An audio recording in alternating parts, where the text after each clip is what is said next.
400 people in the room, all of them watching. A woman in a black dress raises her hand, and the sound that follows stops every conversation in that ballroom cold.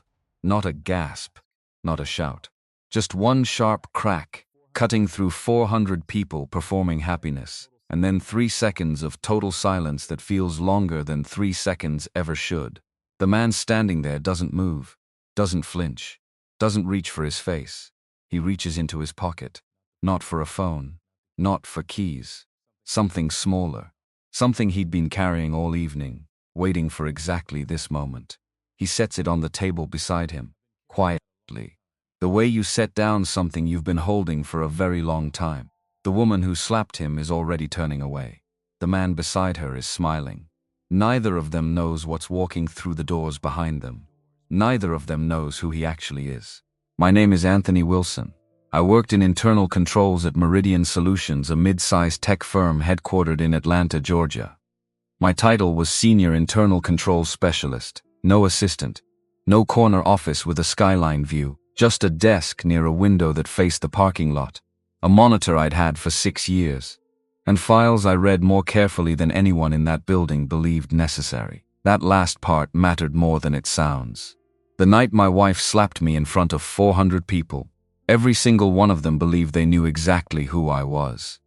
A man who had plateaued, a man who ate lunch at his desk because nobody invited him anywhere better, a man whose wife was on her way up while he stayed exactly where he'd always been useful in a quiet, unremarkable way, but not the kind of useful anyone toasts at a company gala, not the kind of useful that earns a seat in the executive section, not the kind of useful that makes a room turn its head when you walk in.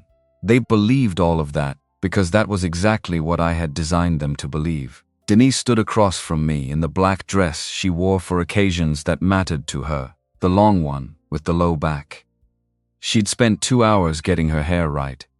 I'd heard her in the bathroom that morning, heard the silence that meant she was studying herself in the mirror the way she did before events, where she needed to feel certain of something. She looked beautiful. She always looked beautiful. That part had never been the problem. She looked at me the way you look at something you've already decided to stop carrying. And then she slapped me. The sound moved through that ballroom the way sound moves in a large room. When the room goes suddenly quiet, it found every corner. It found the ceiling. It found the 400 people who had, until that moment, been doing what people do at company galas, performing happiness at the volume required by the occasion. 3 seconds of total silence. Then the room remembered itself and kept moving. Jeffrey Cross put his hand on Denise's shoulder. That particular smile, the one he used when he'd already calculated the outcome and found it acceptable, stretched across his face. He told his security team to remove me from the building. He said it the way a man says something when he believes he's already won, casually, without looking directly at the person he's dismissing, the way you don't look directly at something you've already set down. I didn't move. I looked at Denise once more. She wasn't looking back. I reached into the pocket of my jacket and took out my wedding ring. I'd removed it an hour earlier, standing alone near the parking garage entrance. After the final message from Patricia Coleman confirmed that the board was in position, I hadn't put it back on. Standing there in the cold air of the garage, with the sound of distant traffic and the hum of the building's ventilation system, I'd understood something that I think I'd actually understood for longer than I wanted to admit. I wasn't going to put it back on. I placed it on the nearest table, not thrown, not set down with meaning intended for an audience, just placed. The way you put down a key to a room you won't be returning to. Jeffrey looked at it. He looked at me. "You're done here," he said, and his voice had the satisfaction of a man collecting something he believed he'd earned. "Honestly, you were never really here to begin with." I looked at him. "I know," I said. Then, I turned toward the entrance and Patricia Coleman was walking through the doors with 7 members of the board of directors and 3 federal investigators. But that was the end. Let me tell you about the beginning. 13 years before that night, I started Meridian Solutions on a folding table in a rented room on the east side of Atlanta. No investors, no network, no family money, no connections in the industry, no mentor who'd already built something and could tell me which mistakes to make in which order. Nothing except a laptop I'd bought secondhand from a liquidation sale. A business plan I had written and rewritten 16 times I counted, and my grandfather Harold Wilson, who sat in the corner of that room with his morning coffee and his particular brand of silence that was never empty. Harold didn't ask about funding. He didn't ask who else was going to be involved or whether I'd talk to a lawyer or what my backup plan was. He asked one question. He waited until I'd walked him through the whole thing, the market gap I'd identified, the software architecture, the pricing model, the projected first-year losses, and when I finished, he put down his coffee cup and he asked, "Do you believe in what you're doing?" I said yes. He said, "Then start. The only difference between the man who builds something and the man who doesn't is the decision to begin." I began. Meridian was built on a gap in the market that everyone could see but nobody was addressing. Small and mid-sized businesses needed supply chain management software, but every decent solution on the market had been built for enterprise clients, priced accordingly, and required implementation teams that cost more than the software itself. I built a leaner version, smarter in the ways that mattered to businesses that didn't have entire IT departments. 70% cheaper. Year 1, no profit. First client by month 8. Year 2, enough revenue to hire 2 people and stop paying myself last. Year 4. Harold sat in a real office on the 14th floor of a building in Midtown, with windows that looked out over the Atlanta skyline, and he said in the same quiet way he said everything. "You built it." He was gone 14 months later. I transferred every share into a trust under his name, the Wilson Family Trust. Then I stepped back from every public-facing role in the company I had built, and I took a position as Senior Internal Controls Specialist, a title that meant nothing to anyone who didn't read the fine print, but that gave me access to every system, every account, every document in the organization.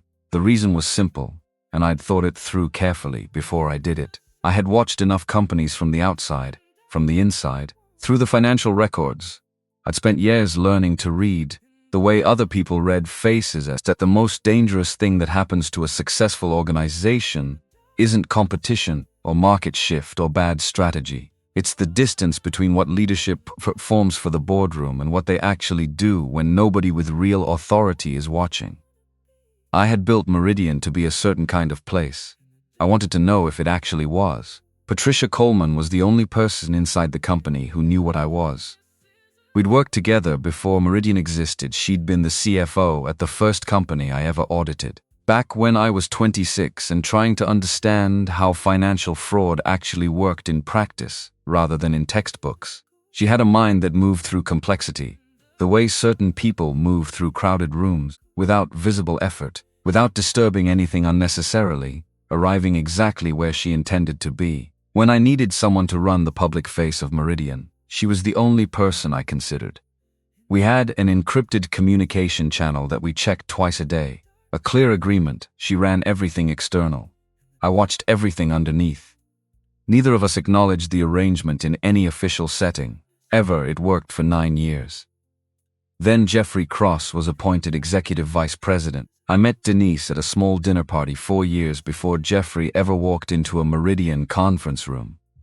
8 people around a table in a brownstone in Inman Park, someone's birthday, good wine, the kind of evening where the conversation gets genuinely good by the second hour, and then stays there. Denise was across the table from me. And she had opinions about urban housing policy and the specific ways in which Atlanta's development boom was displacing the communities that had built the city's cultural identity, and she stated those opinions the way someone does when they've actually thought them through, and aren't waiting for permission to say them. I liked her immediately. That kind of immediately that doesn't require explanation. She was building her own career in communications. She had a firm, small but growing, with clients she'd cultivated through relationships she'd built herself. She was financially independent in a way that was clearly important to her. Not as a statement, but as a fact. She'd decided about her own life. When I told her I worked in internal controls for a mid-sized tech company, she didn't recalibrate. She asked what that actually involved, in a way that suggested she wanted to know rather than being polite. We dated for a year and a half before I proposed. When I asked her to marry me, she said yes, and then, a few weeks later, she brought up a prenuptial agreement. Separate assets, clean financial boundaries, no commingling of what each of us had built independently.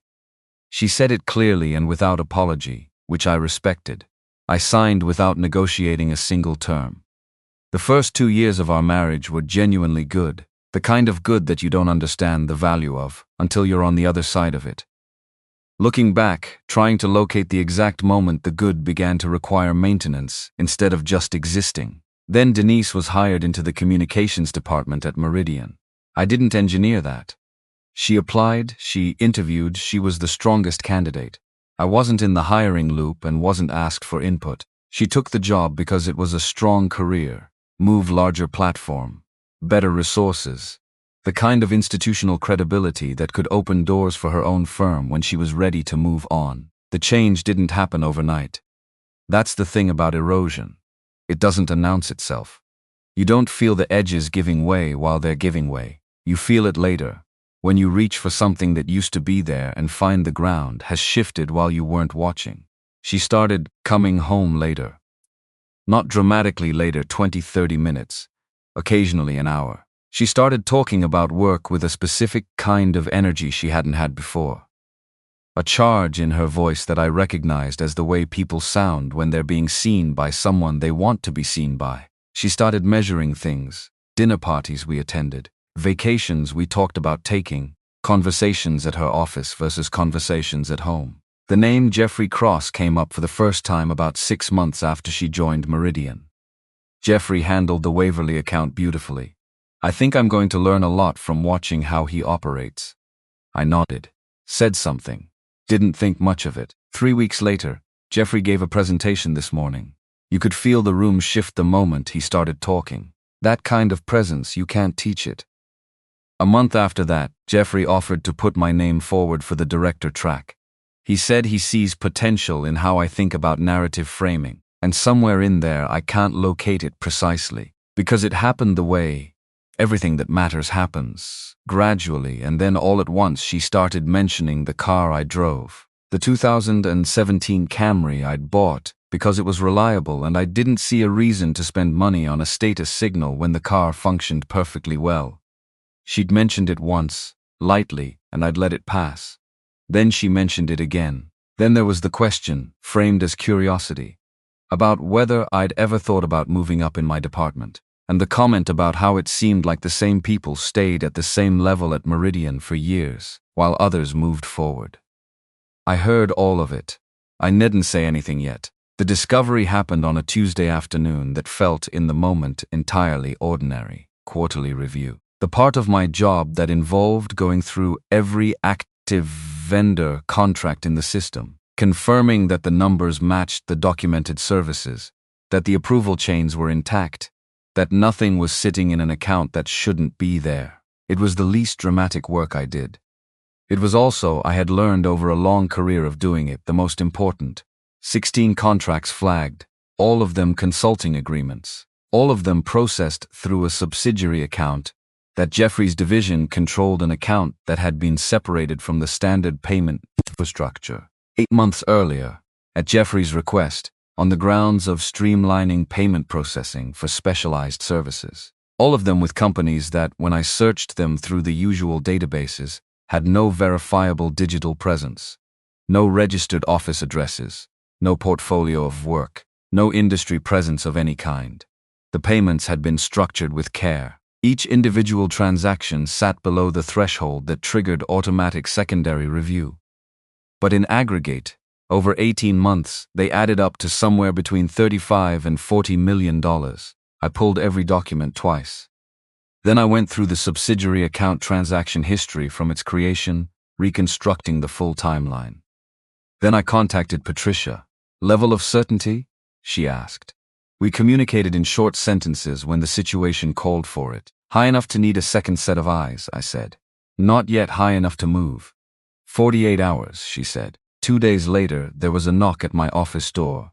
I had a small office glass-walled, visible from the corridor, the kind of space that communicated exactly the organizational level it was supposed to communicate. The woman who knocked was 28 years old, 2 years with the company, and she looked like someone who had rehearsed what she was about to say so many times that the words had worn smooth and lost their original shape.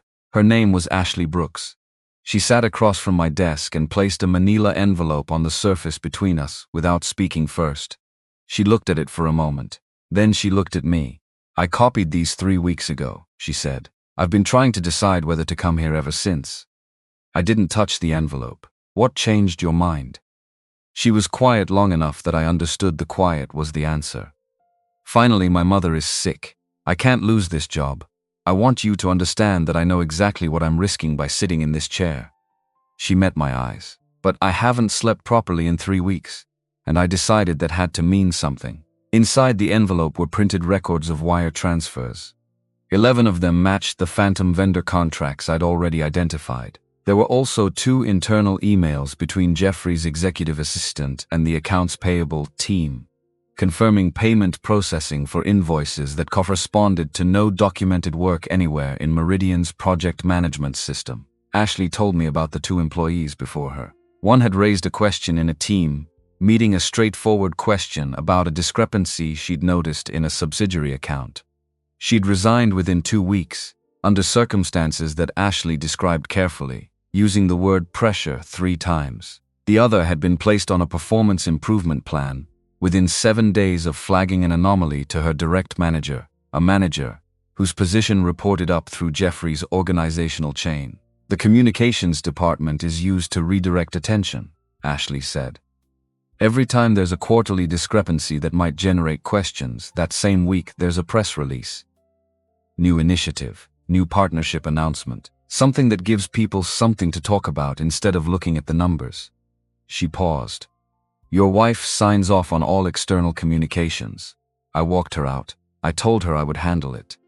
I told her not to discuss what had happened in this room with anyone. She nodded once at the door, the nod of someone who has just transferred weight from one set of hands to another and isn't entirely sure the hands they've handed it to are capable of holding it. I came back to my desk and sat in front of the documents for a long time. There was a question I needed to answer before I did anything that couldn't be undone. Whether Denise understood what she was signing.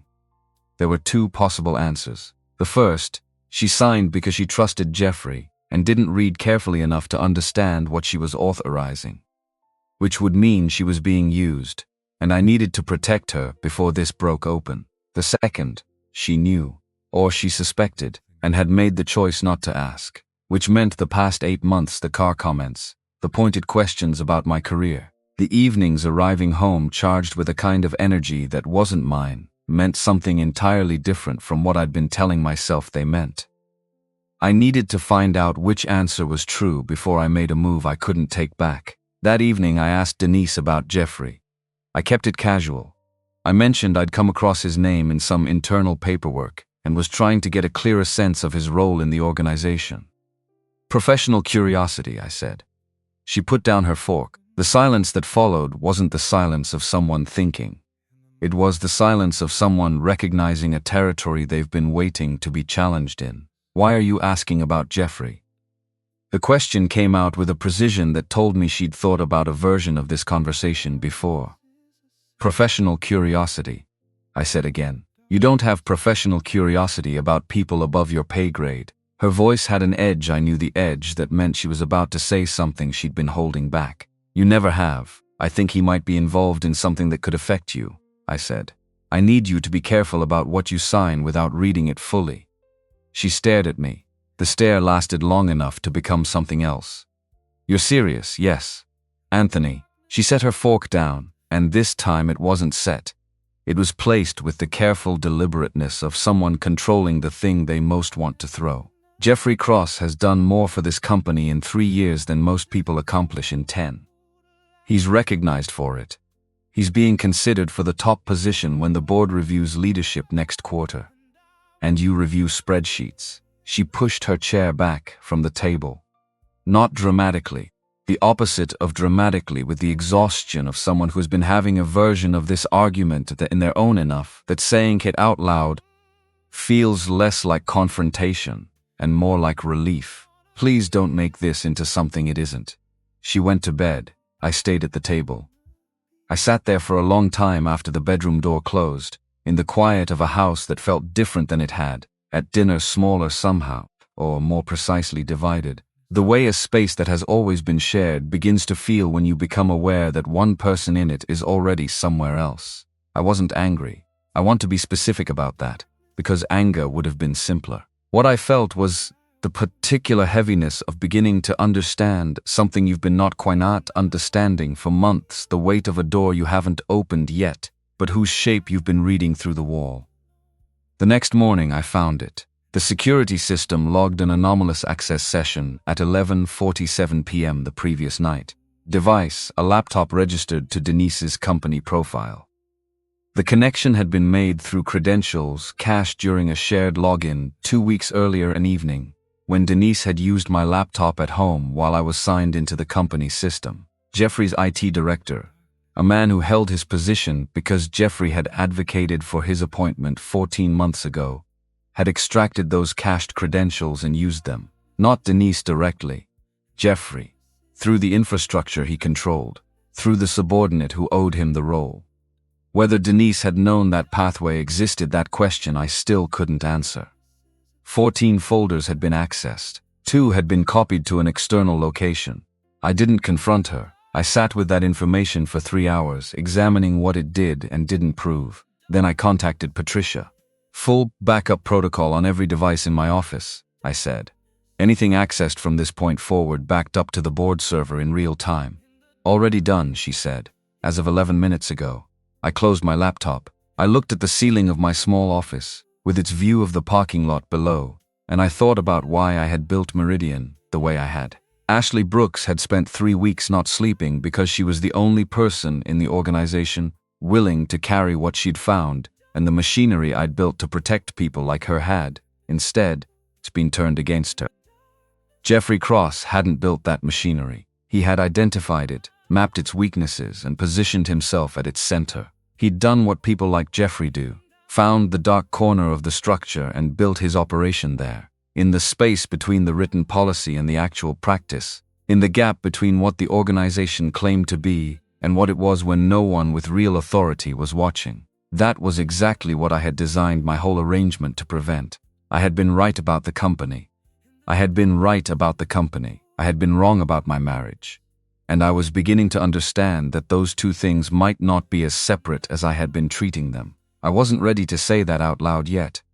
I filed the backup confirmation from Patricia, went back to my review of the vendor contracts. Kept moving forward, the way you keep moving forward, when forward is the only direction that serves the people depending on you to get there. Ashley Brooks came back to my thoughts, the way certain things come back when you're trying not to think about them, at the edge of sleep, during the held breath moments between tasks, in the 3 seconds of silence before a meeting starts. Not guilt. Exactly, guilt is what you feel when you've done something wrong. What I felt was closer to debt, the kind that accumulates when one person carries something for the benefit of another, and the other person hasn't yet made it worth carrying. She had walked into my office with her mother's illness in one hand, and 3 weeks of sleeplessness in the other, and placed a manila envelope on my desk. She had done the hardest thing an employee can do inside a system that is actively hostile to honesty. She had trusted someone she had no real reason to trust, on the evidence of nothing more than the fact that her body had stopped letting her sleep. And she had decided that meant something. I owed her something. Not just the reversal of the termination she was about to receive, not just the protection of her position. I owed her a company that had actually been built for people like her, built, so that the next person who found what she found would have somewhere to take it that didn't require 3 weeks of sleeplessness and an act of faith in a stranger. That was the work I'd been doing for 9 years from the inside of an office nobody looked at twice. That was the work I hadn't finished. In the days leading to the gala, I learned more about Jeffrey Cross than I'd known in the years of watching his performance from the edge of the room. Not from surveillance.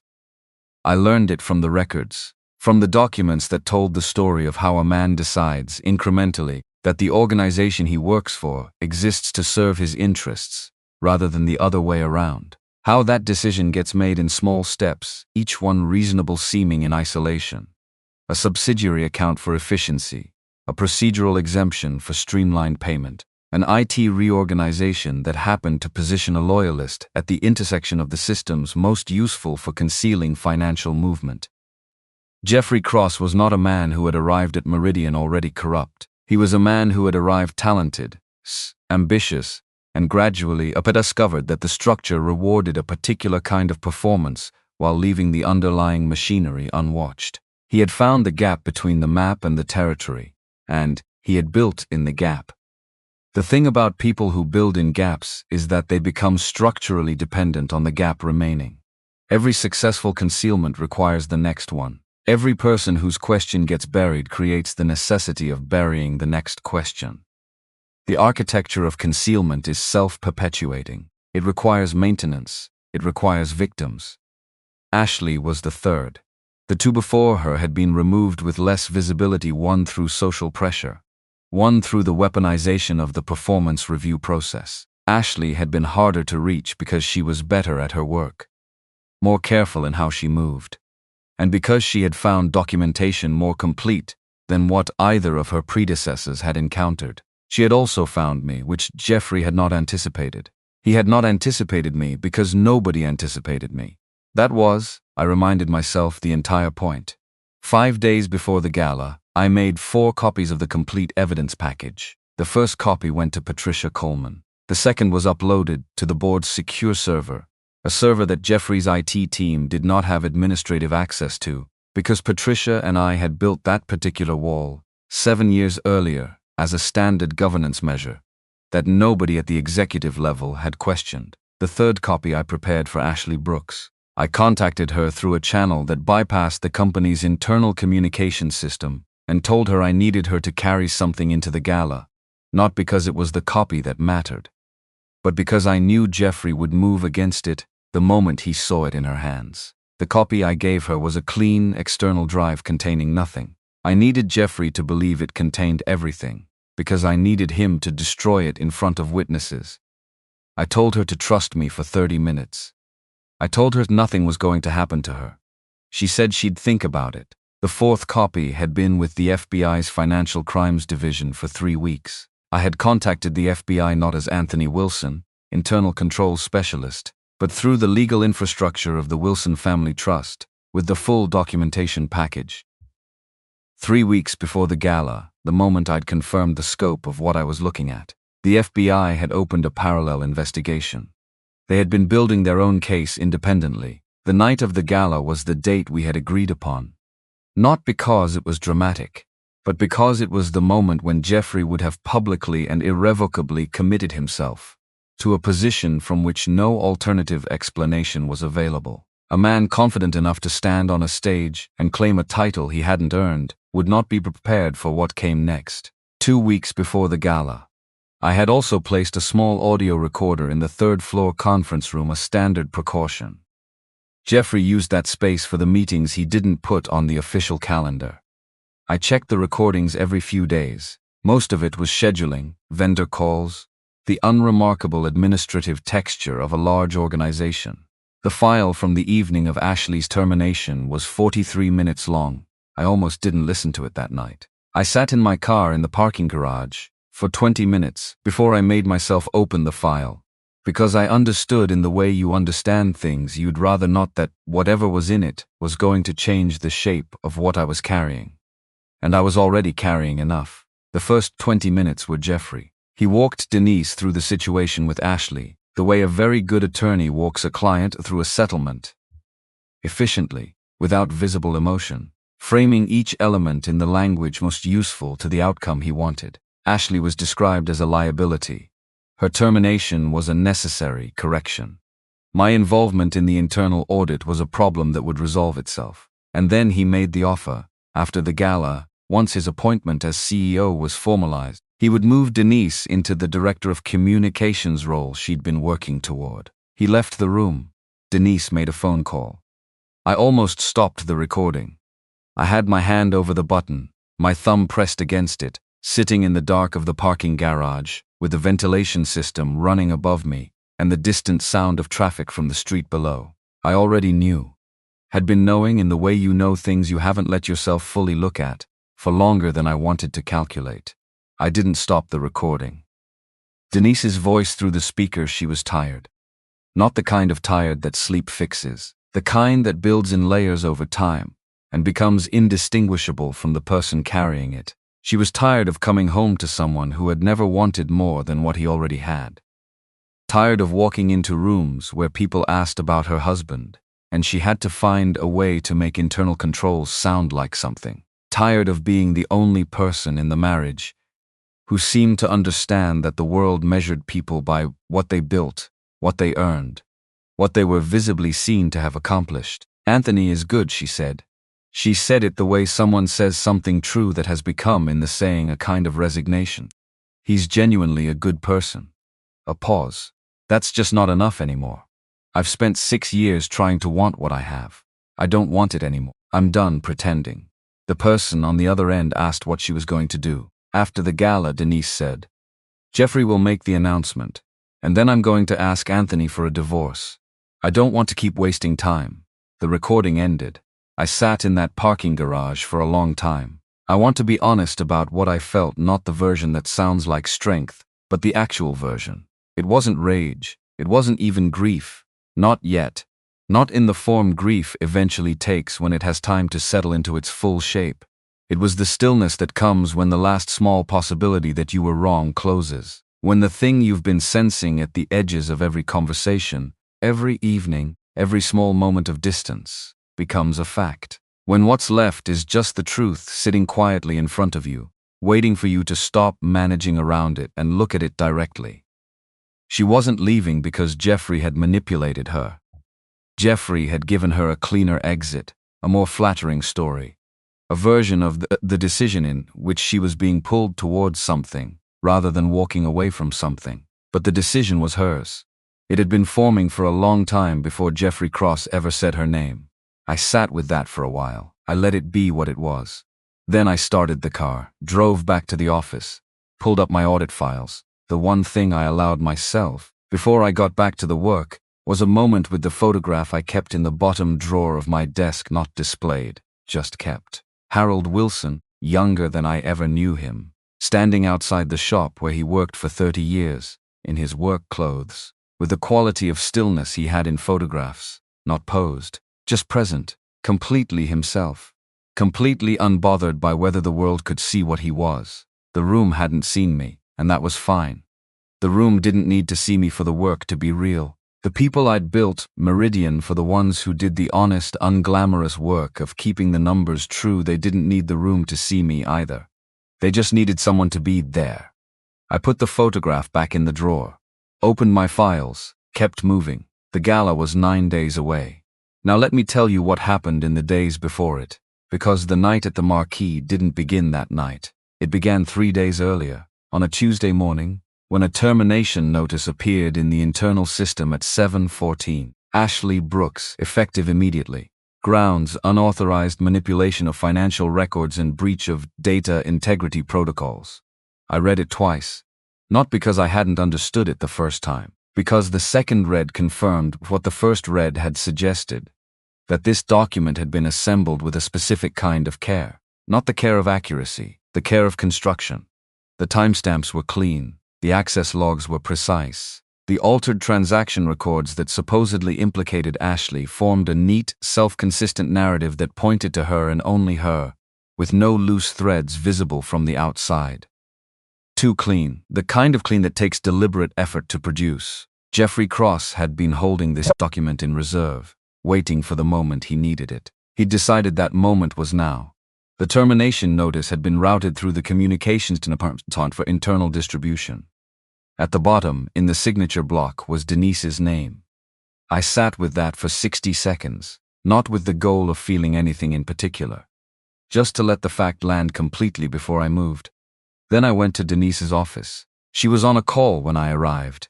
She ended it when she saw my face, not because my face showed something alarming, but because the quality of stillness I brought to her doorway communicated that whatever I was there about was not going to wait. She gestured to the chair across from her desk. I closed the door instead of sitting down, then turned and asked her to pull up the document she'd signed that morning. She typed without hesitation. The termination notice filled her screen. It came through HR, she said, and her voice had the neutral efficiency of someone discussing an administrative task. Jeffrey's office flagged it as urgent. I processed it with the rest of the morning batch. Did you read it? I reviewed the summary. Something shifted in the room, not dramatically, not loudly. The way a temperature drops a single degree in a space and you feel it before you can name it. I told her that Ashley Brooks was the person who had come to my office with documented evidence of financial fraud. I told her Ashley was being terminated because of that. I told her the records Ashley was being accused of manipulating were the same records that documented what Jeffrey had been doing with $43 million over 21 months. Denise looked at me steadily. That's a serious accusation. I'm aware of what it is. Jeffrey's office provided documentation. HR reviewed it. The decision came through the appropriate channels. Her voice didn't rise.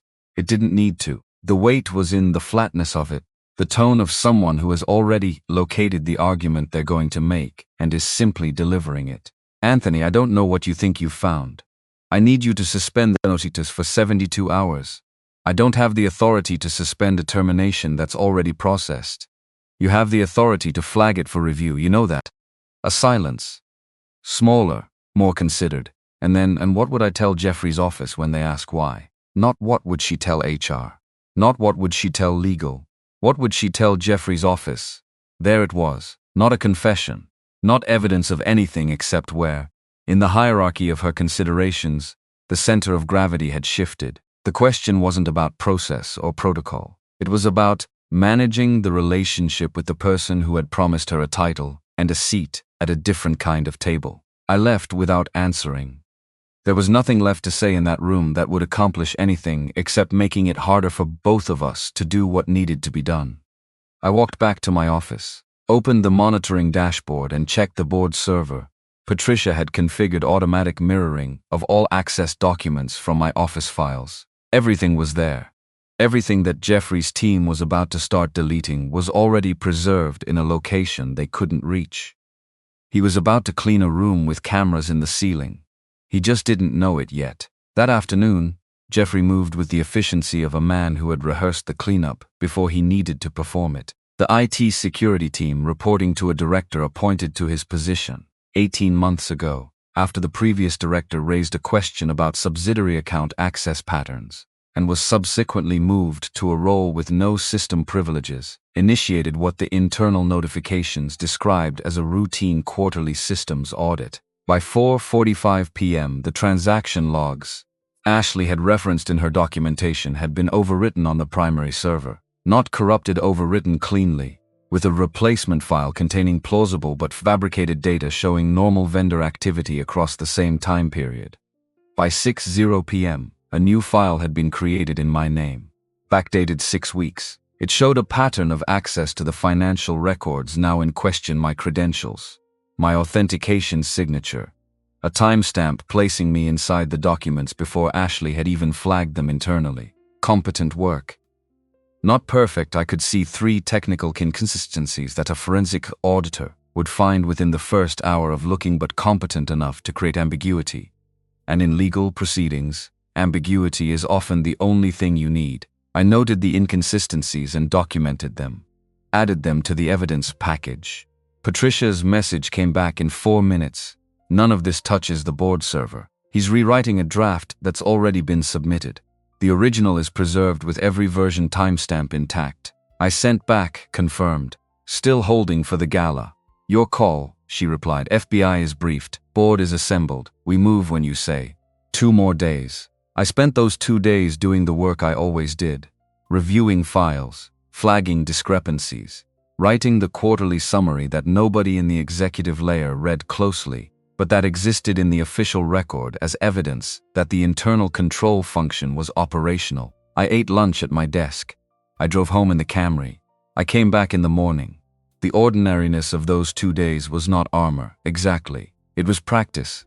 The practice of not letting the size of what was coming pull me out of the present tense, where the actual work lived. Harold had taught me that without using those words. He'd taught it by example, by the way he showed up to the same shop for 30 years, with the same quality of attention on year 30 as he'd brought on year 1. Not because the work didn't change, because his relationship to it didn't. The night before the gala, I went back to the recording, not to the words this time, to the texture of it, to the way Denise's voice sounded when she wasn't managing how she sounded for an audience. There was a tiredness in it that I recognized, not new tiredness, but old tiredness, the kind that has been so present for so long that it has become the baseline, and underneath it something else I hadn't fully identified the first time. Not cruelty, not calculation. Something closer to grief, the specific grief of a person who has made a decision they know is not entirely fair to the person it affects, and has decided to make it anyway. She wasn't wrong that I had never wanted certain things: the car, the visible title, the seat in the room that signals a particular kind of arrival. I genuinely didn't want them, not in the way the wanting would have needed to express itself outwardly. That wasn't performance. It was just who I was, built the way Harold was built, capable of measuring the worth of the work independent of whether the room agreed with the measurement. But the fact that her critique of me wasn't entirely wrong didn't make what she'd decided to do with it right. I listened until the file ended, sat in the quiet, then I prepared for the morning, the day of the gala. Jeffrey made one final move. The company-wide memo had already gone out announcing his CEO designation without board authorization, written with the confidence of a man who believed the evidence was gone, and the opposition was neutralized. But the memo alone wasn't sufficient for what he needed, which was the image, the public moment, in front of witnesses, of the institution confirming what he'd already declared. He needed the stage and the 400 people, and the controlled environment he'd spent 3 weeks engineering, the access restrictions, the security protocols, the layout that put him at the center, and positioned anyone who might complicate the narrative at the edges. That morning, a message went to Denise through Jeffrey's assistant. I saw it in the monitoring logs. The announcement would happen at 9:30 p.m. Her introduction of the initiative she'd been leading would come immediately before it, positioning her on the stage as part of the moment.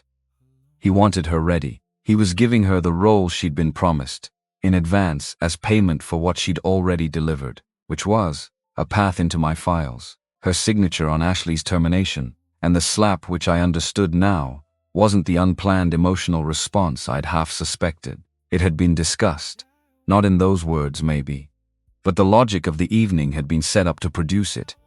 I was supposed to be removed visibly, publicly, with her participation before the announcement. The story Jeffrey was constructing required my humiliation as its opening act. He'd cast both of us carefully.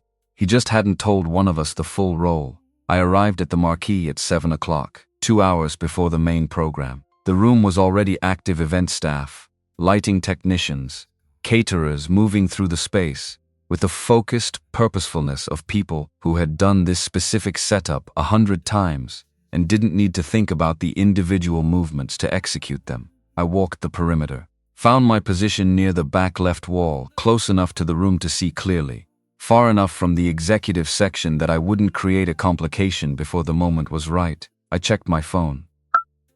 Patricia, board is in position. 3 agents in the lobby, 2 in the corridor outside the executive entrance. They'll move when you give the signal. I put the phone in my pocket.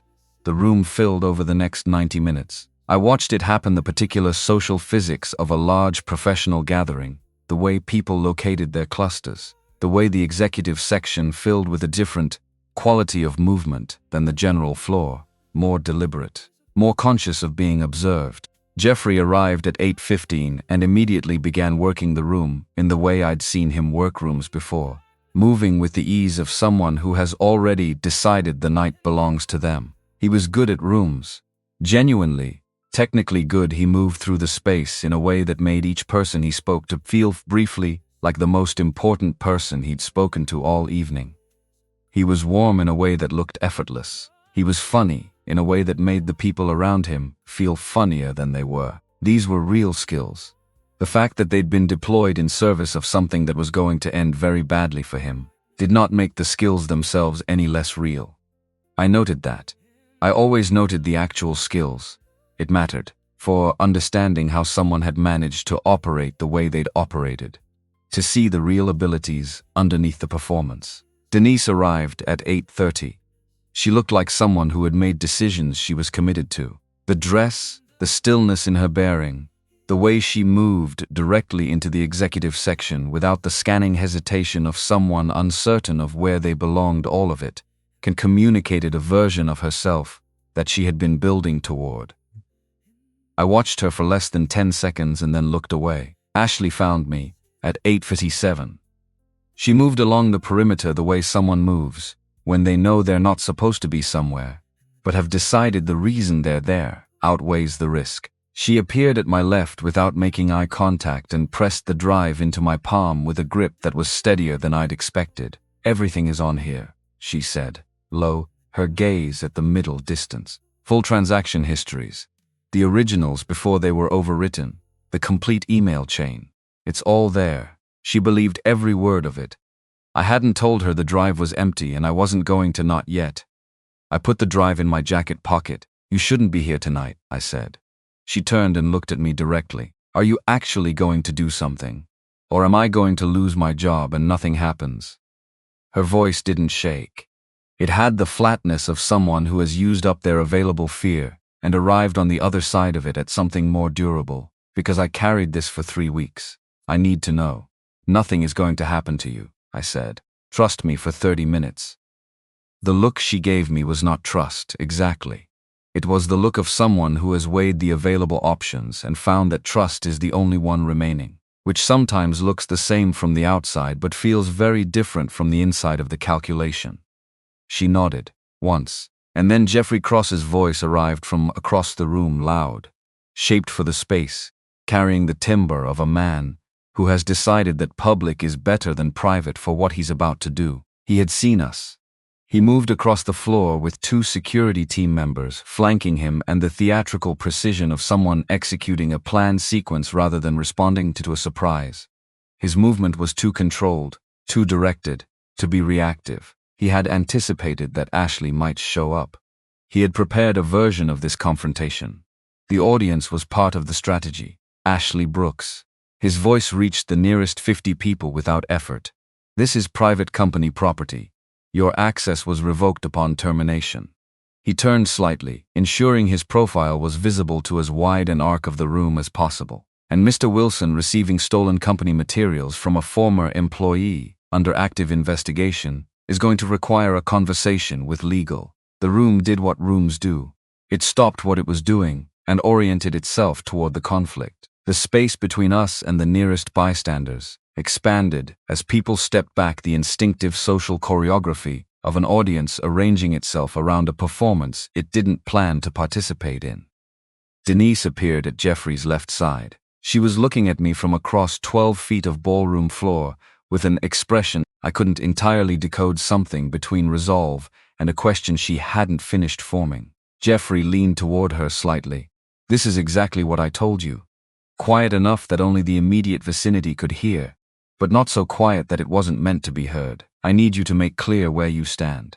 I called her name. Not loudly, not with anything attached to it, no accusation, no plea, no attempt to compete with the moment Jeffrey was conducting. Just her name, at a normal volume, in the tone I'd used for 8 years whenever I needed her actual attention, rather than her performance of attention. She walked toward me. Her heels on the marble floor made a sound that carried. The crowd had gotten quieter than event crowd noise usually permits, that collective breath-holding that happens when a room understands it's watching something real, rather than something arranged. She reached into my jacket pocket.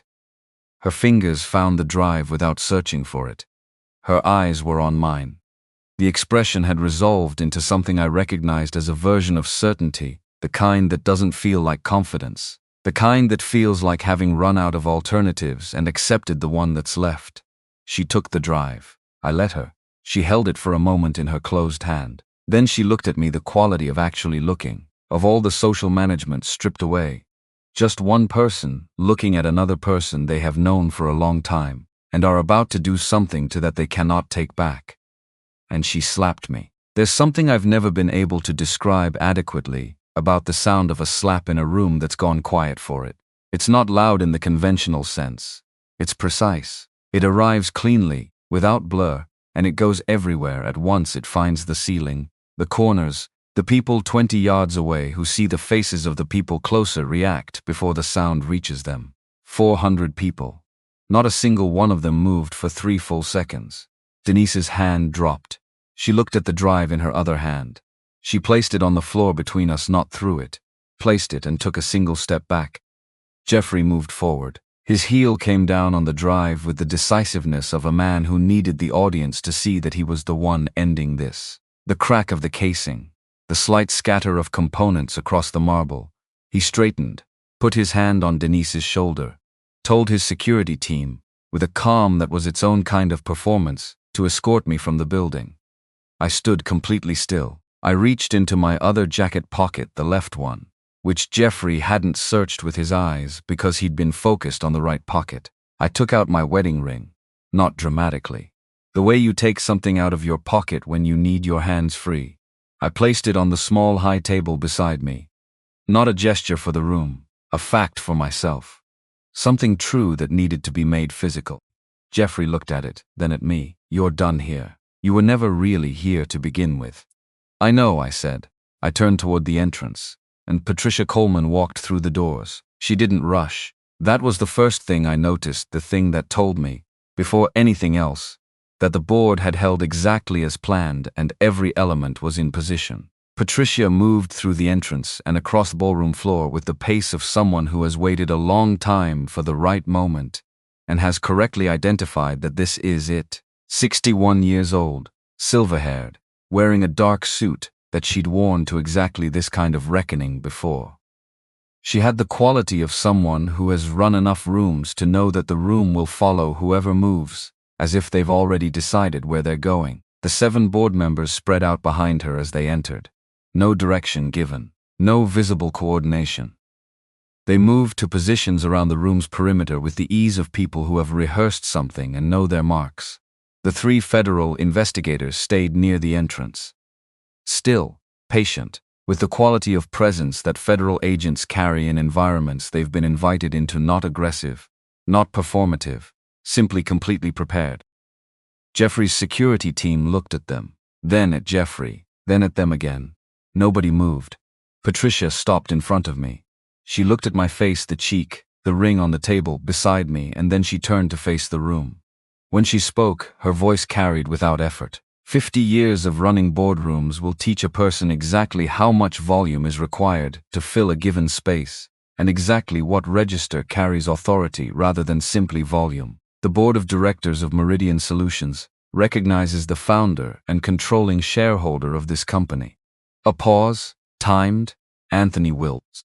The silence that followed was total and complete, and lasted long enough that I could hear, from somewhere near the back of the room, the faint sound of someone setting down a glass. Behind Patricia, the large display screen, the one that had been configured for Jeffrey's announcement, the one with his prepared remarks, loaded and ready activated. Not with his remarks. The Wilson Family Trust Incorporation documents, filed in the state of Georgia 13 years ago. The original shareholder registry, with my name at the top of a very short list. The chain of ownership documented at every step, from the trust through Meridian's parent holding structure to every subsidiary and division the company had established in the years since. And at the center of it, my name, my signature, and a photograph of me sitting at a folding table in a rented room on the east side of Atlanta, signing the papers that had started everything. I watched the room understand what it was seeing. It happened in stages. The people nearest the screen processed it first. I could see it in the reorientation of their bodies, the slight backward lean of people encountering information that requires them to recalibrate something they believed was fixed. Then it rippled outward. Then it reached the executive section, where it hit differently, because the people there had the most to recalibrate. I watched Jeffrey Cross go through it. The first stage was the rapid internal audit, the search for the exit route, the assessment of available options. He was fast at this, faster than most people, which was part of what had made him effective for as long as he'd been effective. The second stage was the recalculation, deciding which version of events he could credibly argue for, which pieces of the narrative still held, where the ambiguity existed that might still be exploitable. He recovered quickly. It was one of his genuine abilities. These documents have been altered, he said. loud enough for the room, steady enough to sound like a man stating a fact rather than generating a defense. This is exactly what I've been describing. He's been constructing a false narrative for months, manufacturing documentation. The drive you just destroyed was empty, I said. He stopped. I made 4 copies. I let that sentence exist alone for a moment before the next one. The first was the drive Ashley Brooks carried tonight, which you anticipated and destroyed, which contained nothing. The second is in Patricia Coleman's possession right now. The third was uploaded to the board's secure server on the night my office files were accessed through cached credentials, which established a clean baseline before your IT team began overwriting the primary server logs. Everything you've deleted since that date was deleted against a preserved original that already existed. Every fabricated timestamp, every backdated file created in my name, all of it is documented against the version that was already secured. I paused. The 4th copy has been with the FBI Financial Crimes Division for 21 days. Jeffrey looked at the 3 agents near the door. They looked back at him with the patient, settled attention of people who are exactly where they expected to be at exactly the time they expected to be there. He turned to Denise. This is the moment I want to be precise about. Because it was the most revealing thing that happened that entire evening, and it happened fast enough that half the room might have missed it if they weren't watching his face rather than his words. He didn't hesitate. Not for a fraction of a second. He turned to Denise, the way you turn to the nearest exit in an emergency, with pure, unmediated self-interest, without the pause that would indicate he was weighing her interests alongside his own. She came to me, he said, and his voice had shifted into the register of a man who has decided to control the record. I want that documented. Denise approached me. The file access, the communications she approved, the information she passed to my team that was her initiative. I expressed reservations at the time. I have documentation of those reservations. The room went quiet in a different way than it had gone quiet before. Not the held breath quiet of watching a confrontation. The quiet of a room that has just seen something confirm itself.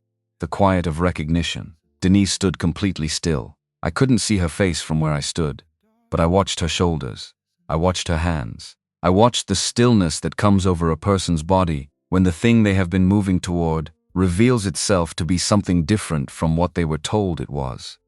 And the revision happens all at once, in public, with nowhere to be except exactly where you are. She had reorganized the architecture of her life around this man's word. She had measured the person she was married to against the version of the future this man had described and found the present wanting. She had signed a termination notice for a woman she'd never questioned, stood beside him on this floor tonight, slapped her husband across the face, and he had, the moment the math changed, offered her up without a backward glance. Patricia stepped toward the federal agents near the entrance.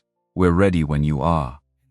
What followed was efficient, in the way that well-prepared legal action tends to be efficient. The board convened in the room, with Patricia conducting 4 minutes for the vote to remove Jeffrey Cross from his position, unanimous. Conducted with the procedural clarity of people who had been briefed on the governance pathway, and understood exactly what they were doing and why. Jeffrey was escorted out by 2 federal agents.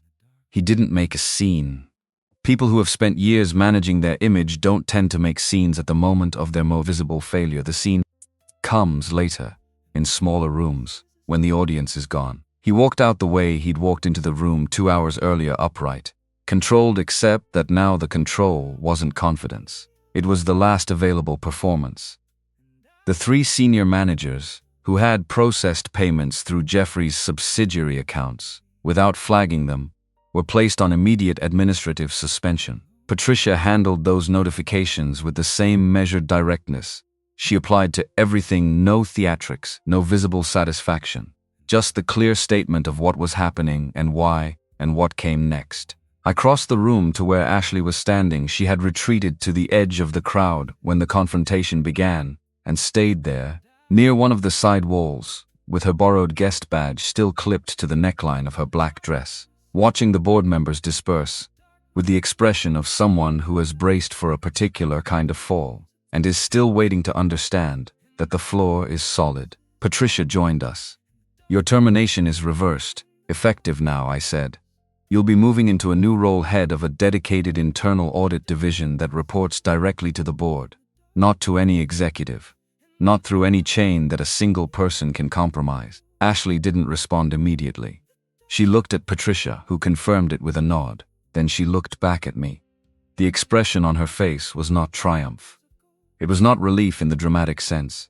It was quieter than that, the exhausted release of someone who carried something they were not sure they could carry for long enough, and discovered they had. The position comes with a compensation adjustment that reflects the role's scope, Patricia added. With the brisk practicality of someone for whom making things concrete is its own form of respect. Ashley nodded once, slow, like someone testing whether the ground would hold. I told you 30 minutes, I said. Something shifted in her face. Not quite a smile, something more honest than that. You were 8 minutes over, she said. Denise found me 20 minutes after the board vote. The room had begun to reassemble itself not as a gala, but as the aftermath of one. With small groups reconstituting around the new reality, the way people regroup after any significant disruption. There was noise again, the quality of collective breath returning. I had moved to a quieter section near the north wall when she appeared. She came toward me without hesitation. She looked like someone who has been carrying a performance for a long time and has finally set it down and isn't sure what her face looks like without it. I didn't know, she said, about what you built, about the trust. I want you to know I genuinely didn't know. I know you didn't. Jeffrey told me you were working against the company. Against both of us. I thought she stopped. Started again. I was wrong about him. I understand that now. I understand what I was to him. I know that too. A pause, the particular quality of silence between two people who have said most of the important things already, at least in the architecture of the evening's events, and are now working out what remains. If I had known what you'd built, she said, I would never have treated you the way I did. I need you to believe that. I looked at her for a long time. Long enough that the looking itself said something. That's the part you haven't understood yet, I said. It's not that you didn't know I had money. It's that you decided a person without a visible title, without a certain kind of career, without the external signals that your world reads as worth, was a person you were permitted to diminish. You didn't treat me the way you did because you were deceived about my net worth. You treated me the way you did because you'd concluded that the version of me you could see wasn't worth the version of yourself you wanted to become. She didn't answer. Not because she had no response, because the answer, if she gave it honestly, would require her to look at something she'd been managing around for a long time. The problem was never that you didn't know I was wealthy, I said. The problem is what you believe about people who aren't. I left her with that. Not cruelly. Not with the satisfaction of a man landing a finishing blow. Just left it there, in the space between us, because it was true, and because I thought she probably already knew it, and had spent years finding ways not to look at it directly, and the kindest thing I could do now was stop helping her look away. I walked back across the room. The ring was still on the table where I'd placed it. I didn't pick it up. The parking garage was quiet at 11:30. Not empty, there were still cars on every level. The residual population of a building that never fully emptied but quiet, in the way that large concrete structures go quiet when the human activity inside them drops below a certain threshold. The ventilation systems, the distant sound of traffic from the street below, the echo of footsteps that parking garages make regardless of how softly you try to walk. I sat in the Camry for a long time after leaving the marquee. Not processing. I want to be precise about that, because the word implies an active effort to organize what had happened into something manageable, and what I was doing was closer to the opposite, sitting with the unmanaged version of it, letting it be as large and unresolved as it actually was, before the work of organizing it began. The financial case was complete. The legal machinery was in motion.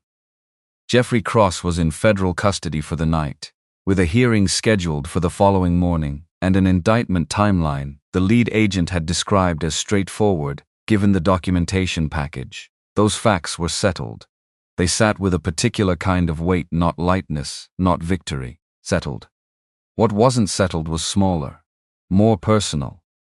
The weight of the 48 hours during which Ashley Brooks had been terminated and I had allowed the termination to stand because I needed the chain of evidence intact before I moved. I had calculated that correctly, in the sense that the calculation had produced the intended result. I had also understood, in the hours before the gala, that correct calculations can carry their own costs, and that the person who bears the cost of a correct calculation is not always the person who made it. Ashley had spent 2 days believing she had lost her job, her income, and potentially her ability to care for her mother, because she had walked into my office and done the right thing. 2 days during which I had possessed the means to stop it and had chosen not to, because stopping it would have compromised the wider case. That was true. Also true, those 2 days had happened and couldn't be uncalculated. I sat with that in the parking garage. I didn't try to resolve it into something more comfortable. Some debts you carry not because you can't pay them, but because the carrying of them is itself a form of honesty about what the work costs. Eventually, I started the car and drove home. The divorce paperwork was filed within the week, straightforward in the way that documents built on prenuptial agreements tend to be straightforward. Denise's personal assets remained entirely hers. The professional consequences that followed for her were not directed by me. They came from the board's own review of the communications function, which identified a pattern of approvals that should have triggered closer examination, and hadn't. The review was conducted by an independent firm. I needed the findings to belong to a process, not to me. She had signed authorizations she should have questioned. That was the board's finding, and it was accurate. It was also a finding that existed in a context the board's report did not fully capture, a context in which a skilled, deliberate operator had positioned her exactly where she was most useful to him, had fed her a version of events designed to make each individual authorization feel routine, and had constructed a relationship that made questioning him feel like a failure of loyalty. That context didn't excuse the choices. It explained the mechanism by which the choices were made, which is a different thing. The professional consequences were real. She left the company. She left Atlanta within 2 months. I learned this, not through active inquiry, but through the ordinary permeability of a professional network in a city of this size. Through mentions by people who didn't know to be careful about what they mentioned. She took a position at a smaller firm in another city. What I felt about her, by the time sufficient distance had accumulated, was not anger. Anger had never been the primary register, even at the height of what had happened. What I felt was something more like the specific sadness you carry for a person who had real qualities and made choices that those qualities couldn't ultimately survive. Denise was intelligent and capable, and had understood early in her career that she would have to build everything herself, and had done it with a discipline I had genuinely admired. She was not a cautionary tale. She was a person who had learned to measure everything by the wrong ruler, and had done it so long that she'd forgotten there were other kinds of measurement. I had loved her. That part was also true. The world she'd been calibrating toward had turned out to be one that Jeffrey Cross had constructed specifically to be calibrated toward. He had built a stage set designed to look like the future, and invited people to measure themselves against it. I didn't say any of this to her. By the time I'd worked through it clearly enough to articulate it, there was no conversation left to have. The truth you arrive at after someone is gone has nowhere to go except inward, where it becomes part of whatever you carry forward. Jeffrey Cross was indicted on 14 counts: wire fraud, embezzlement of company funds, obstruction of an internal investigation, conspiracy, falsification of electronic business records. This count had been added by the FBI based on the backdated files created in my name, which the forensic analysis of the board server's preserved originals had documented with a precision that left no interpretive room. Additional counts related to the intimidation and constructive dismissal of 2 previous employees, which the federal investigation had identified through their own parallel inquiry, independent of the documentation I'd provided. The trial lasted 11 days. The verdict was not a surprise to anyone who had read the forensic accounting report. The accounts in Texas, Nevada, and Florida were dismantled through civil asset recovery proceedings that took 8 months to complete. The total recovered exceeded $43 million. The difference between that number and the lower estimate I'd identified came from 2 additional shell companies. The FBI had located ghost entities created in the final 3 months before the gala, when Jeffrey had apparently accelerated the extraction, in response to some signal that the situation was becoming unstable. He had sensed something. He hadn't been able to identify it precisely enough to stop it. That told me the surveillance I'd believed was invisible had not been quite as invisible as I'd designed it to be. Or that a person sufficiently attuned to organizational risk develops a kind of peripheral awareness that doesn't require specificity to be useful. I noted that for what it was worth, the next iteration of Meridian's internal oversight architecture would need to account for it. 3 of the senior managers who had processed payments through Jeffrey's subsidiary accounts reached negotiated resolutions with federal prosecutors. They cooperated fully. Their cooperation produced testimony that filled in the operational details of how the scheme had functioned at the transactional level, specifically how Jeffrey had structured the authorization requests to make each individual approval feel like a routine processing decision, rather than a choice requiring scrutiny. This was important, not for the legal proceedings, which didn't need it, for what I was building after, because the testimony established something I had suspected, but hadn't been able to document from the financial records alone. Most of the people who had participated in the processing chain had not known the full picture. They had known their piece of it. Jeffrey had designed the operation with the architecture of compartmentalization. Each person authorized what they were asked to authorize, had plausible reasons to trust that what they were authorizing was legitimate, and lacked visibility into the aggregate that would have made the individual pieces alarming. This was how sophisticated financial fraud works inside legitimate organizations. Not through the recruitment of co-conspirators who understand the full crime, through the exploitation of institutional trust, the assumption, shared by most people in functioning organizations, that the person above them in the hierarchy is operating in good faith. The people in that processing chain were not innocent of careless judgment. They were guilty of asking fewer questions than the situation required, of extending more benefit of the doubt than the documentation warranted, of allowing the pressure of institutional loyalty to substitute for the pressure of institutional accountability. Those were real failures. They had real consequences. But they were categorically different from what Jeffrey Cross had done. And the distinction mattered not to soften the judgment, but to understand the actual mechanism so the next version of the system could be built to address it. You can't design a defense against a threat you've misidentified. I came out publicly as Meridian's founder 8 months after the gala, not in a press release, not at a major event, in an all-company meeting that I deliberately kept from acquiring the atmosphere of an announcement. No advance billing beyond the meeting invitation, no special venue, no visual production beyond the standard conference room setup that people saw every week. I stood at the front of the largest conference room in the building and told approximately 240 employees what I was, why I had designed the arrangement the way I had, and what I intended to do differently going forward. I did not frame it as a confession or an apology. The design had served the purposes I'd intended it to serve, with one significant exception. The exception was that the anonymity had created a structural vacuum, an absence of visible accountability at the level of ultimate ownership that a determined bad actor had been able to fill with his own authority narrative. Jeffrey Cross had operated with such effectiveness, in part, because the people around him had no clear counterweight to point to. Patricia Coleman held formal board authority, but an executive willing to circumvent the board needed a harder wall to run against than board authority alone. The wall was me, and I had kept myself invisible. I wasn't going to do that anymore. The response in the room was quiet in a way I hadn't fully anticipated.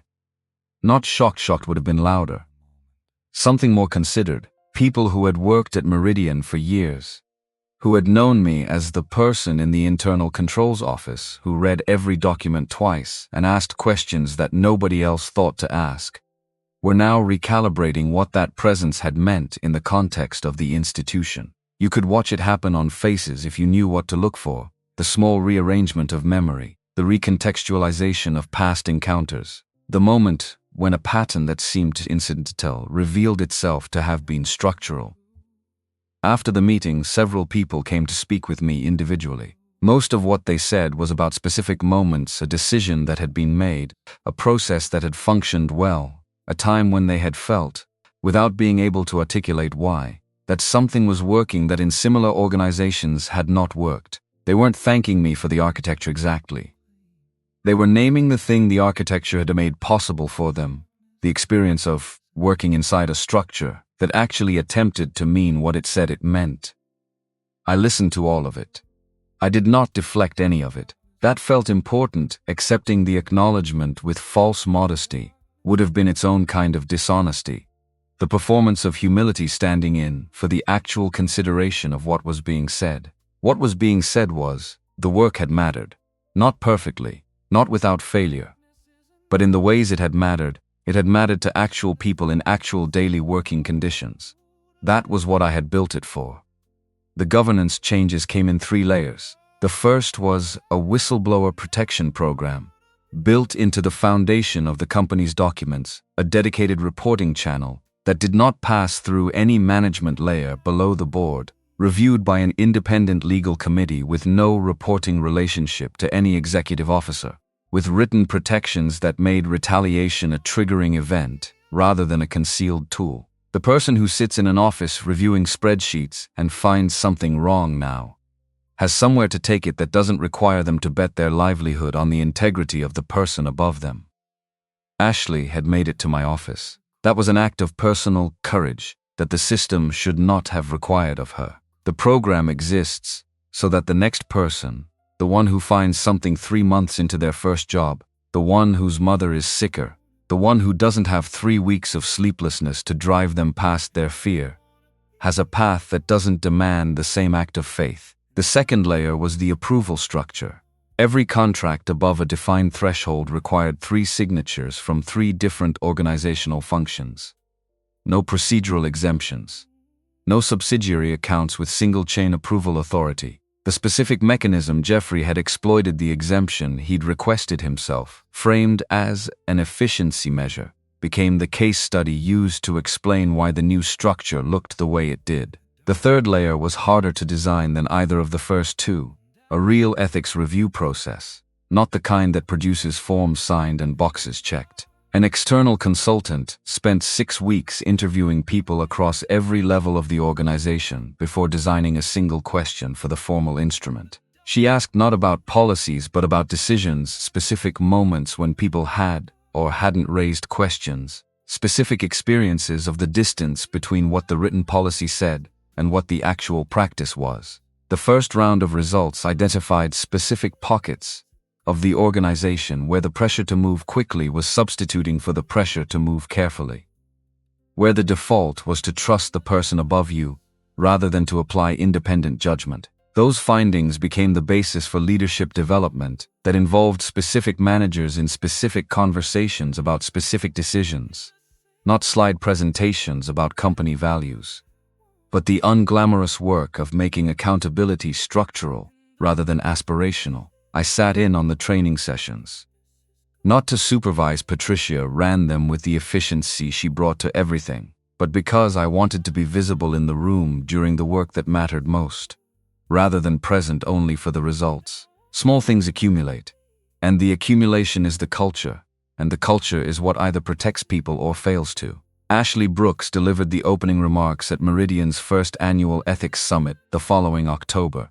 I had asked her before I asked anyone else. She had taken approximately 4 seconds to say yes, the length of time it takes a person to move from surprise to confirmation, not the length of time it takes to consider. I sat in the 3rd row, which is where I had always sat in meetings where I needed to hear, rather than be seen. She spoke for 22 minutes. She was funny in the way that people are funny, when they're describing something terrible that they have since survived with the lightness that only becomes available once the weight has been put down, and you can look back at the shape of it from a position of safety. She described the 3 weeks before she came to my office, the calculation she'd run over and over about what she stood to lose, the specific logic that had told her repeatedly that staying quiet was the rational choice. And then she said, I stopped sleeping. And I mean that literally, not poor sleep, not restless sleep. I lay in bed at night and sleep would not come. And at some point around week 2, I started thinking about that as data. My body was telling me something that my risk calculation was ignoring, which is that there are things you can lose and recover from, and there are things you can lose and not recover from. The money, the position, I told myself, those were what I was protecting. But the thing I was actually protecting was my ability to look at myself straight, and I was running out of it. She paused. I am not a brave person. I want to be clear about that. Because I think people hear a story like this and they locate the courage in the person rather than in the moment. The courage wasn't mine. The courage was the moment, the specific intolerable quality of that particular sleeplessness pushing me through a door I would otherwise have stayed outside of. If you are in a situation where something is keeping you awake at night, I am not here to tell you to be brave. I am here to tell you that the sleeplessness is a signal, and signals are worth listening to. The room went quiet in the way that rooms go quiet when something has been said that will stay with people after they leave. I sat in the third row and felt something I would not have had the right word for if I'd tried to name it in the moment. Not pride exactly, not satisfaction. Something closer to the recognition that arrives when you see the thing you built doing the thing you built it to do, functioning, in the presence of a real person in a real moment, in exactly the way you'd intended. The gala the following year was at the Marquee again. The same venue, which was a deliberate choice not to reclaim the space, but because the space itself was neutral and what had happened there the previous year had been about the people in it rather than the location. Changing the venue would have given the building a significance it didn't deserve. The layout was different. No executive section, no velvet rope, no access protocol based on title or clearance level. The tables were configured so that the people who worked in finance and operations and facilities and junior analytics sat at the same tables as the board members, not as a symbolic gesture that would last one evening and then be quietly reversed, but a standing policy written into the event planning guidelines and into the broader workplace configuration standards that Patricia had revised to reflect the post-Jeffrey governance structure. I did not give a speech about values.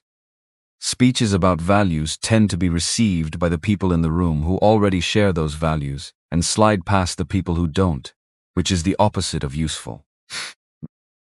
The people who needed to understand what Meridian was building toward would understand it more clearly from the structure of the room they were sitting in than from anything I could say about the structure. Darnell Cooper was at a table with 3 board members. Darnell was 30 years old, had been with Meridian for 2 years, and worked in operational analytics in a department that processed more data per day than most people in the building were aware existed. He was one of the people who had, in the ethics review, described a moment where he'd identified a potential issue in a reporting pipeline and had spent 2 weeks deciding whether to raise it before finally sending an email that had been received, addressed, and resolved within 4 days. The 2 weeks of deciding had been the hard part. The actual raising of it had taken 11 minutes. I watched him at that table. He was talking about a workflow problem he'd identified in his department, not in the abstract, not theoretically, but in the specific and practical way that someone describes a real problem they've been close to for long enough to understand exactly where it originates and what the fix would require. He had a proposal. He'd written it up. He pulled it out because one of the board members asked to see it. The board members leaned in. One of them took notes on her phone, not because they were performing engagement, because Darnell was right and the proposal was good. And the question of whose badge it came from was genuinely irrelevant to the quality of the thinking. That was what I had spent 13 years trying to build. Not a monument. Not a vehicle for any single person's ambition. A place where the work was the thing that mattered, and the person doing the work was treated as the thing that mattered.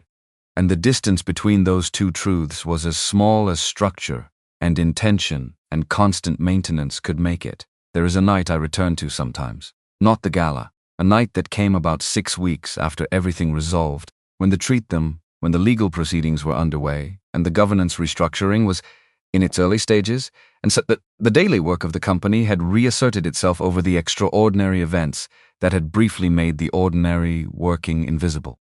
I was in the office late. The building had reached the particular quiet it reaches.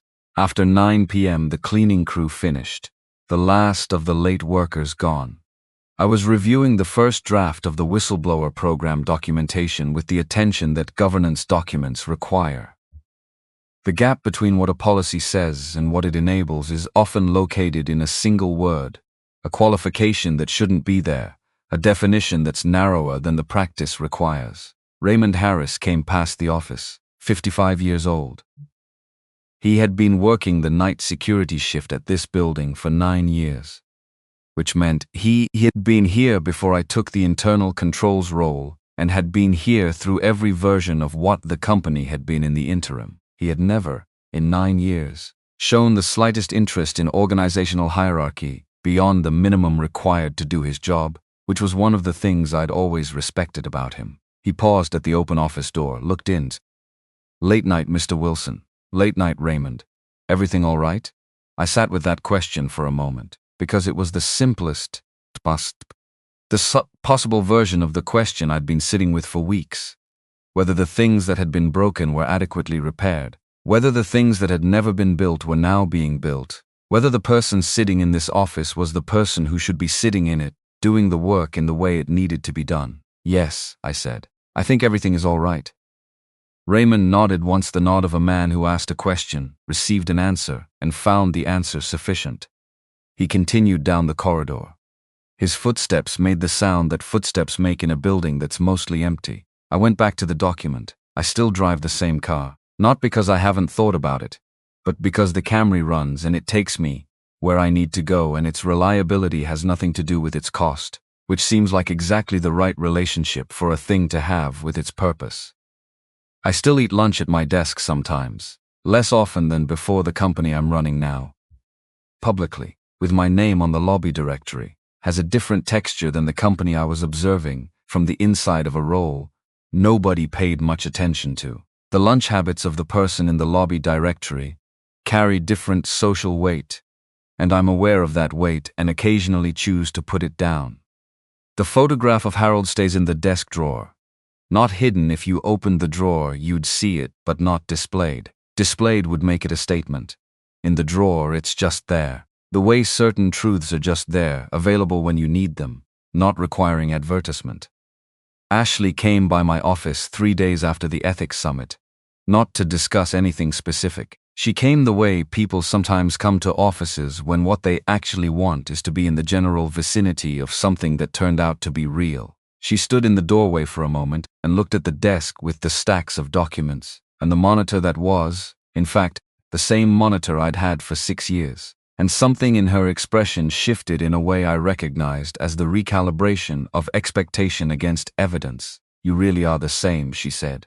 Not as a compliment or a criticism, as an observation about continuity, the surprise that comes when something you've decided to trust turns out, upon closer examination, to continue being what it was when you decided to trust it. "The work is the same," I said. "The desk is the same. The monitor is older than I'd like it to be." She made a sound that was close to a laugh. Not quite. The almost law of someone who has been in a situation serious enough that humor still requires a short approach. "I wanted to say something," she said, "and then I couldn't figure out how to say it. So I'm just going to say it." I waited. "Thank you for building somewhere worth telling the truth." A pause. "I didn't know you had, when I walked into your office. I didn't know anything about you except that you read carefully and you seemed like someone who would take a thing seriously if you were given it. That was enough. But I wanted you to know it wasn't enough because I was desperate. It was enough because this place actually was what it was supposed to be." She looked at me. "That matters. That somebody built it that way." I sat with that for a moment, really sat with it, rather than responding immediately, because what she had said deserved the weight of actual reception rather than the deflection of a quick reply. "Harold Wilson built it that way," I said finally. "I just made the decision to." She looked at the drawer of the desk, the closed one, where the photograph was. She didn't know what was in it, but she seemed to understand from the way I'd said the name that the drawer contained something that had something to do with the answer. She nodded, and then she went back to her office, where she had a department to run, and a program to build, and the specific daily work of making a structure real rather than theoretical. I went back to the governance document. The window behind my desk still faced the parking lot. The Camry was still in its usual space on the second level. The monitor was still the same monitor. The files were different now, thicker, more complex. Carrying the weight of an organization that had been through something and was still working out what it had learned from the going through. But the work was the same work. The thing Harold had told me, the thing about the decision to start being the only difference between the man who builds something and the man who doesn't, was true. What I understood now that I hadn't understood when I was sitting in that rented room at 29, working through a business plan for the 16th time, was that the decision to start is not a single decision. It is a decision you have to keep making. You decide to start the company. Then you decide to run it honestly when running it honestly is harder than the alternative.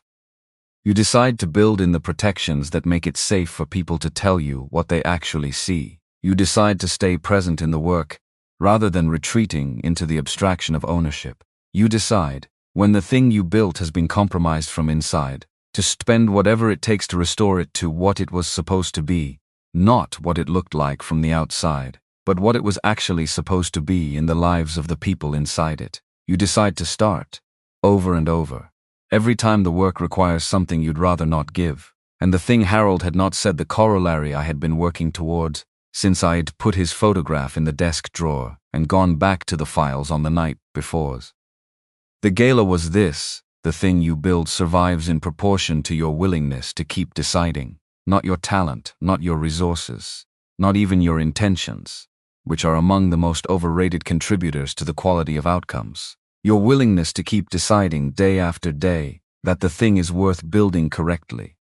The room finally knew my name, but it had always known the work. That was the part that had always been enough. And on the nights when I sat alone in this office with the files and the old monitor and the parking lot below, that was still after everything, through everything, on the other side of everything, the part that remained.